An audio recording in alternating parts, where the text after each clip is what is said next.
Hi అందరికీ. ఈరోజు నా డే అయితే హాట్ వాటర్‌తో స్టార్ట్ అయిపోతుందండి. నేను పుదీనా వాటర్ కాసుకుంటున్నాననమాట.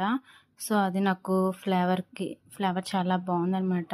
అరోమా వల్ల ఏంటంటే కొంచెం పీస్ ఆఫ్ మైండ్ అనిపిస్తుంది అలా వాటర్ తాగుతుంటే. సో, తర్వాత అయితే నేను స్వీట్ పొటాటో స్టీమ్ చేసేసుకున్నాను. చక్కగా సాఫ్ట్‌గా స్టీమ్ అయిపోయినాయి. సో, డైలీ ఒక స్వీట్ పొటాటో తీసుకుంటాను కాబట్టి రెగ్యులర్‌గా స్వీట్ పొటాటో యాడ్ చేసుకుంటున్నాను. సో, తర్వాత అయితే డ్రై ఫ్రూట్ జ్యూస్ అయితే చేశాననమాట. దాంతో పాటు స్వీట్ పొటాటో.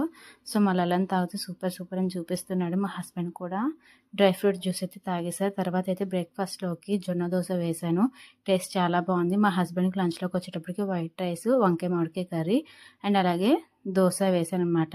అన్నట్టు చెప్పడం మర్చిపోయాను. నేను ఎలాంటి హెల్తీ ఫుడ్ తీసుకొని ఎలా ప్రిపేర్ చేస్తాను కంప్లీట్‌గా ఒక లాంగ్ వీడియో అయితే నేను యూట్యూబ్ ఛానల్‌లో అప్లోడ్ చేశాను. రేపు ఈ టైంకి అయితే అప్లోడ్ అవుతుంది వీడియో. సో, ఈ లోపల మన యూట్యూబ్‌లోకెళ్ళి మన ఛానల్‌ని సబ్స్క్రైబ్ చేసుకోండి. వీడియో నచ్చితే లైక్ చేయండి.